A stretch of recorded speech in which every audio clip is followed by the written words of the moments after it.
And I just remember week 4, week 5, I remember waking up and I was like, something feels a little bit different. I got ready for work and I got in my car and I just took this like big breath and I did not feel that like just the anxiety in my chest or like in my stomach. And I was just like, wow. For the first time, I felt like myself. Yeah. Hi, welcome to Along the Gravel Road podcast, where we're changing the conversation around mental health. I'm your host, Chelsea Borruano, and today is going to be a little bit of a different episode. Today, I'm going to just share with y'all a little bit about my story and about why I started this podcast in the first place. And so I'm excited to have y'all on this journey with me. Awesome. So why did you start this podcast? Like, what's the story behind it? And I'm a little bit nervous because, not the first time. I mean, I think I started this journey of becoming like this, I guess, mental health advocate based on my own story. But to share it now today, it's actually making me a little nervous, makes me feel a little bit vulnerable because I think I've shifted gears and I've been sharing other people's stories for so long now. And that feels like a really comfortable place to be in.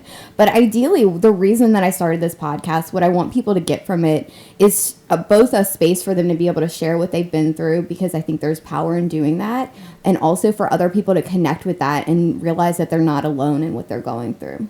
Yeah, absolutely. So what's your story? Tell me. That's funny because that is exactly what I ask people when they come on the podcast is to start off, what's your story? That's also a fun fact. It's what I start like on dating apps. That's my prompt, but if you could still let it, well, not you, but your prompt is what's your story? What's your story? Because I don't like small talk.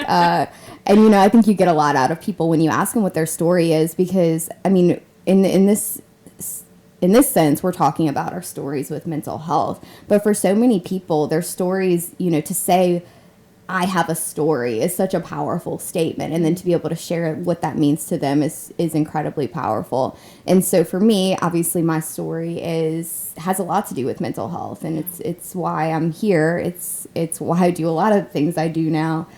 But it started, so a lot of times my story starts at 28.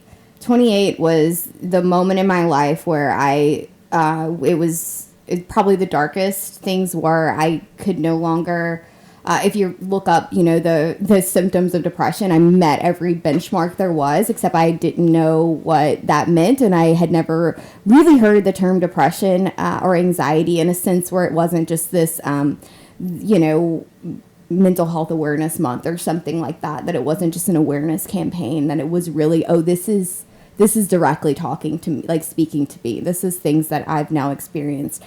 And so it was at that point I had just gotten out of a relationship, another very toxic relationship that is, now a pattern that I can recognize now. But it had been a few weeks I had lost a ton of weight. I was no longer, it was very hard for me to get out of bed. When I did go to bed, it was strictly to go to work. And when I was at work, I was basically completely shut off from everything going on. And in my office, nobody knew why the door was closed. They just, I guess, assumed I was working really hard. But really, I was slowly just losing it. My anxiety was having me spiral out of control. I just remember sort of walking around my office unable, I needed to do something, but also could not bring myself to get anything actually productive done. And then when I was at home, I couldn't leave the house. I would think about eating, I was so hungry, but the thought of even leaving my home was actually terrifying to me. And it was to the point where, I would tell people about it. I was sort of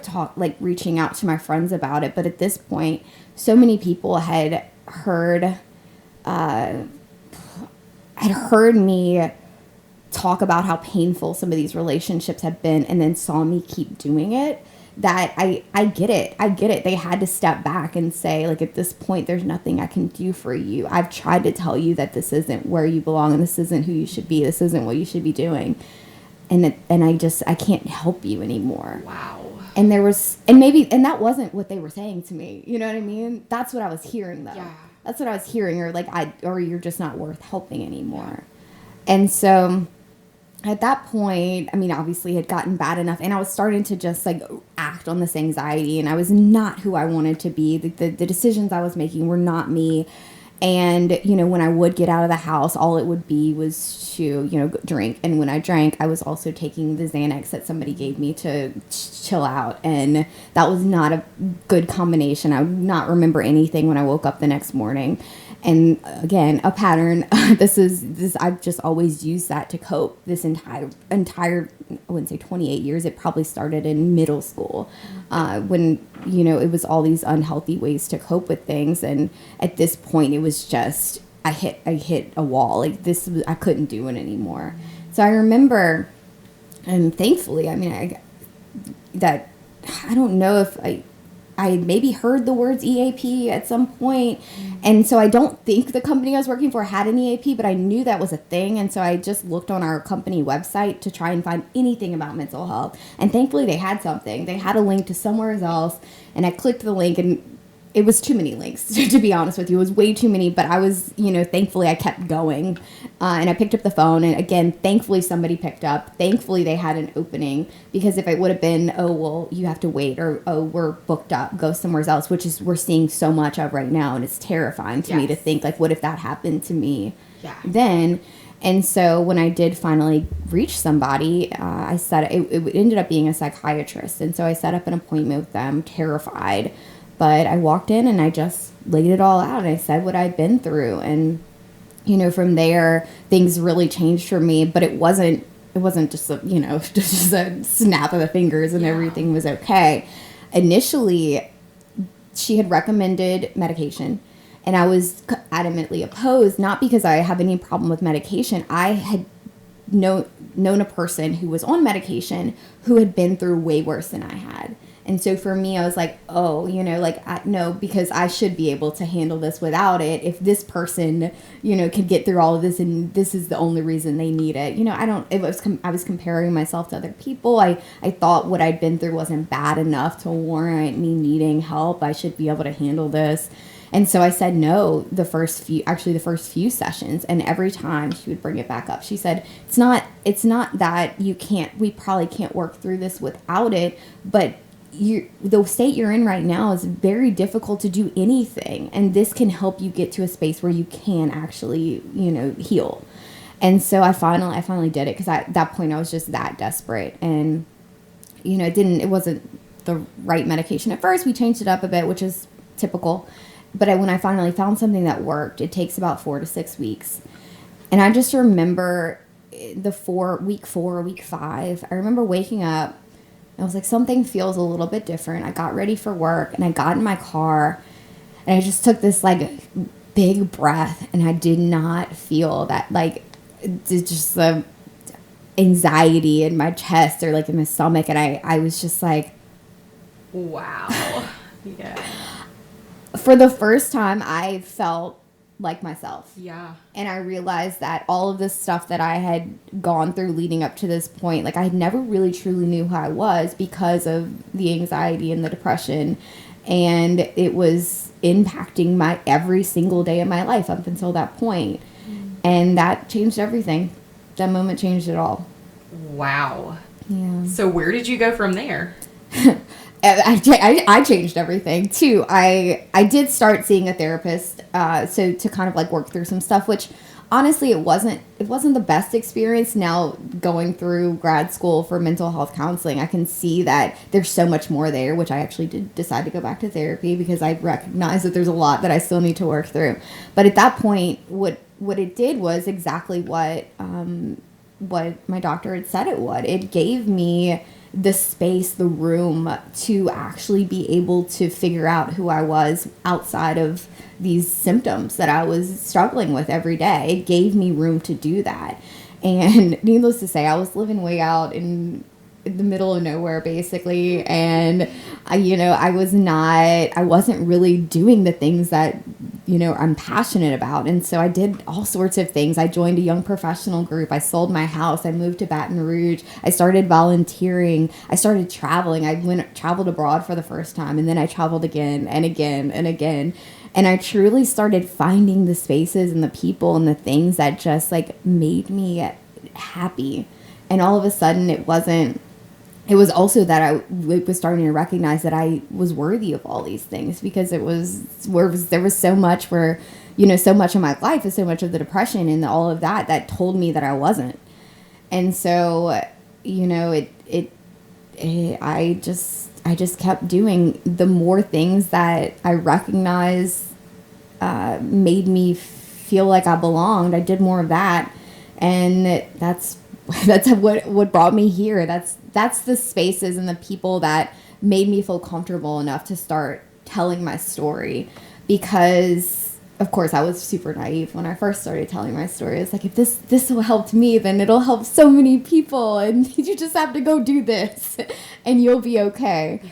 And then, when I first did start telling my story, on a social media post, I think is where I did it, and several people messaged me. First they're thanking me. They're saying, I've been feeling all of these things, and I really thought I was alone in that, and I'm grateful to you for just saying something and for talking about it, because so many people don't. And then it would be followed up by, what did you do? How did you get through it? I did this and this and this. Now, I was like, I'm not a professional, but I can share with you what worked for me. They're like, wait, I tried all those things. I was like, oh shit. Yeah. I don't know how to help you. Yeah. And so then I started just listening to other people's stories, and that allowed me to see, obviously. So for me, I think the important part about me telling my story, why I even go back and forth between telling it and not telling it, is because I was lucky. For me, it was actually what I tried the first time. The first person I reached out to for help, virtually the first thing we tried as far as medication goes, all the things that I did along the way helped me in some pretty big way. And if those things would have went wrong, I don't know what would have happened. And for so many people, it's not that simple. For so many people, all those unhealthy coping mechanisms, any one of those things could have, for any reason, could have destroyed me at any point in time, and they didn't. And that makes me lucky to be here, to be able to say this. But then on the other hand, I also want people to know that just because your story may not seem as bad as somebody else's doesn't mean you don't deserve the help, and doesn't mean you can't reach out for support, and maybe equally need some of that in your life. And so that was what was going through my head before I came here. So how do I say that? Because for me, I don't think my story is that bad, and I also though think that it's a lot of people's story. And for too many of us, or for me, it for so long just felt like, okay, this is just who I am. And that's just not true. Yeah. That wasn't who I was. That was what both, my anxiety and depression told me I was, and what the world was telling me I was for so long. And it was false. It was a false narrative that I've now had to work very hard to change. Yeah. So you had talked about how some really pretty nasty relationships were leading into this depression. Have you been able to identify what led into the nasty relationships? Great question. Great question, because for the last, since 28, I don't need to tell y'all how old I am now, but however many years that was, I had been so focused on figuring out who I was, being happy with me, that I still have not faced any of that yet. Yeah. So for the past 4 or 5 years, I haven't dated. I haven't done anything. I haven't even really gone on a date. Mm-hmm. And it wasn't until, and obviously at some point, I knew that this is something that I'm going to need to address, which that's what I meant when I said I saw this therapist, and we never dug into that. We never actually touched the relationships, which I can obviously see as a big part of all of this. But what's happening now is that it's starting to come up in places and things that I don't want it to. Mm-hmm. And so it happened first in grad school. I had a family counseling class, family and couples therapy class, And I remember watching a video of a couple fighting and feeling sick to my stomach. Like, feeling I had to turn my camera off. I was like, I'm going to be sick right now. Wow. Like, I could not watch it. I could not see it. And even, you know, even when I want to support my friends in relationships, like, it is hard for me. I have to recognize that hearing what they're going through is actually impacting me, and it's affecting me, and it's bringing me back to a place that I don't want to be in. And so I had decided to start dating after grad school, or that's what I told myself. And I recognized that that process was absolutely terrifying. And there's just been a lot that's come up since then. And so that's why I decided to go back to therapy in the first place, to figure that out. And so I'm not there yet. Yeah. You know, and that's a big thing. But I am in a really good space to be able to do that. And I couldn't have done that back then. I wasn't ready. And I think I'm ready now. I have all the things I need to understand and to really figure it out without it triggering me, without it bringing me back to that space. And I think that was very important for me. And that's something that a lot of people want to dig it all up at once. And sometimes that works. Sometimes you do. You really do have to sort of face it. Yeah. But for me, I needed to figure out who I was first. And now that I know who I am, now I can start working backwards and figure out why that happened to me, you know. That's exciting. And terrifying. But it's definitely exciting. Yeah. So what did you work through in therapy the first go round? The first time, and honestly, it's so long ago that it's hard to remember a ton of it. The thing about it the first time is it felt like what I was doing there was really sort of sharing with her, which is nice to be able to do, was sharing with her all the things that I was doing outside of our therapy sessions that were now making me happy and now helping me figure out who I was. So interestingly enough, we didn't really talk about the past. We didn't really talk about what brought me there. We really focused on what am I doing now? Mm. And so that was, I assume that was just how her therapeutic style was, or, whatever that looked like. And maybe like I said, maybe that was what I needed at the time, because she was seeing that shit. She was actually able to say, like, I remember the first time you came here and I can see you now. And like, I can see a huge difference. And so she sort of helped feed into that and just say, let's do more of that. And, looking back, maybe that was the right move. But there definitely are things where I'm like, I shared something. We never talked about it again.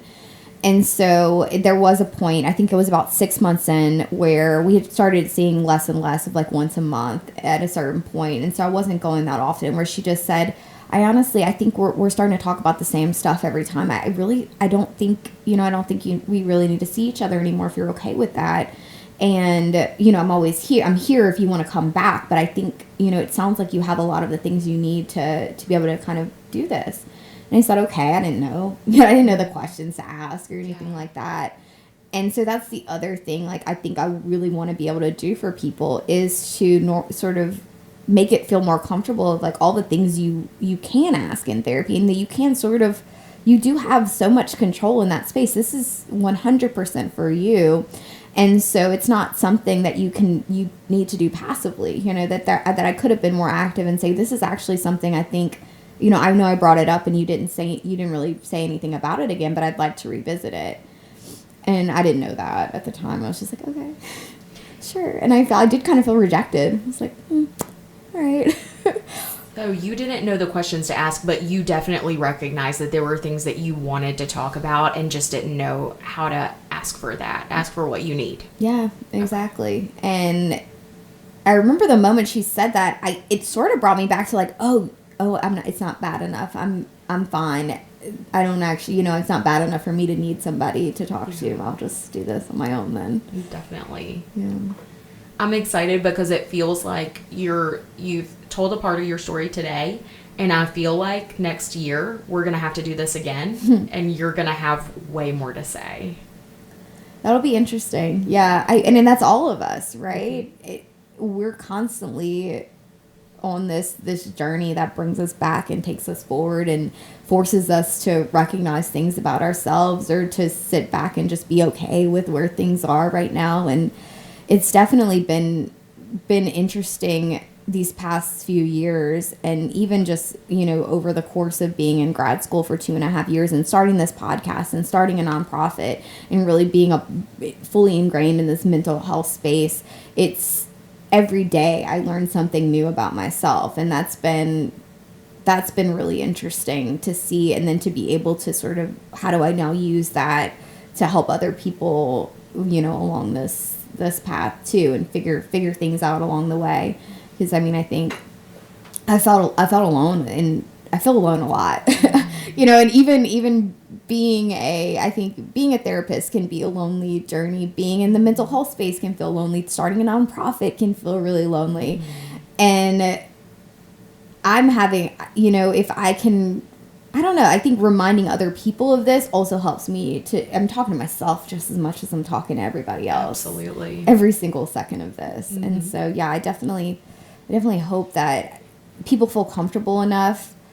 And that was the other idea of like sharing what I've been through, is that people feel comfortable enough to feel safe in this space, to be able to do it and to learn something about themselves. That was really special when people would come back to me and say, I listened to my episode and I was crying and I felt, emotional, and I recognized this and I took this away from it. And I was like, that's amazing. That's incredible. Yeah. That's what our stories have the power to do. Absolutely. It's therapeutic to tell them in and of itself. Just telling it is therapeutic. That's awesome. Is there any other part of your story that has led you, and it's okay if the answer is no, is there any other part of your story that has led you to wanting to do this podcast and hear from other people? I think the other big thing that I recognized looking back was that there were so many times when I was younger, even like growing up and now, where there were people, my mom mostly, who I know she wanted to help me so badly, and neither one of us had the words. Yeah. Like we both she tried she tried so hard, but every time we didn't know what to say, to both ask for help or to say I need help or to say I'm suffering, and then for her to say I see you suffering and I want to help you. I don't know how. Instead we sort of skirted over it and we avoided it, and we pretended like we were fine. And I think so many of us are doing that, or if you're the person on the who is like seeing someone in pain, what do you do? How do you help them? And so I think also being able to have these conversations is hopefully going to help people to have those in their lives with the people that they care about, and to feel empowered and see strength in saying, I can't help you with this, but I know somebody who can, or like I think we should seek somebody who can, and that's okay too. Yeah. Like that's okay. This is too much for both of us to handle. I just can't. You can't do this alone anymore. So let's go. Let's go find the help that you need. And there was just too many times in my life where I needed that, and none of us. I don't blame anyone who was on the other end of it either. But none of us knew what to do. Oh, that's so tough. Mm-hmm. So it's not just for the person struggling, it's for the person watching another person struggle. Yeah. And maybe feels a little bit helpless. Yeah. Good. Any chance we can get some spoilers on what's coming up this season? It's interesting. I put out a call for people who might want to be on the podcast, and I got a ton of responses. And it's going to be, I think it's going to be more vulnerable. I think people are really gonna really open up about some topics that we don't typically talk about, or you don't hear talked about in a way that makes them normal. Yeah. And so I'm excited about that. I'm excited to hear, hopefully we hear from more diverse voices, from people who have different backgrounds and different experiences, and that we touch on some like really tough conversations that sometimes we try not to face. We just avoid them. And so I'm hopeful that we can really dig into some of that and help people find a connection to something that too often we're pretending isn't there, or, you know, some of those things that you want to pretend like don't exist, except they very much do, and they're impacting every part of our lives. I think I definitely came into doing the podcast in the first place feeling like it was, it felt, I don't know, it didn't feel like much, you know, it didn't feel like much of anything, to be honest. It was like, I'll try it and we'll see what happens. And then it became so much more than that. There's people who reach out to me and say, you know, when are you going to do this again? When are you going to put more episodes out? And it's like, a part of me was like, oh, it's overwhelming. That was way more than I could handle. I don't know if I'm ever going to do it again. Maybe that was enough. And then, you know, enough people ask about it, and you recognize that there is so much power in this, and that if I can help just one person, or if this platform helps just one person, then it's worth it. And so, yeah, it definitely was a small, all of these things that I've done felt so small, I guess, when I was doing them. And then it turned into being something meaningful. And I think the small things can be incredibly meaningful and impactful. And that's something I've learned too. And it's something that I hope, like, even if, 30 people listen to an episode, to remind myself that for those 30 people, that meant something. Mm-hmm. And that's not nothing. No, it's not. So yeah, and sharing today, I was so in my head about it. I was just letting all these thoughts of, telling me that this isn't, that, like, your story doesn't matter, and, why are you even talking? Like, why do you feel like you're the person that should be doing this? And I ask myself that every single day, and the answer is I don't feel like I'm the person that should be doing this, but I don't know, why the hell not? Absolutely. Yeah, why shouldn't you be the person that's doing this? Why shouldn't I be? I mean, I think at the end of the day, we all have this story to tell, and in some small way, that's I mean, not small way, in a big way, that's why we're here. That's why I'm here. Yeah. No, I love it. I love the concept of it. I love that there are a lot of people who compare their stories to other people, and that's not fair, because it's our responsibility to work through whatever our story is. Mm-hmm. So whether or not we feel like it's big or small, come on, it's ours. Yeah. So we got to work through it. Exactly. So I love that you're doing it. This is great. Thank you.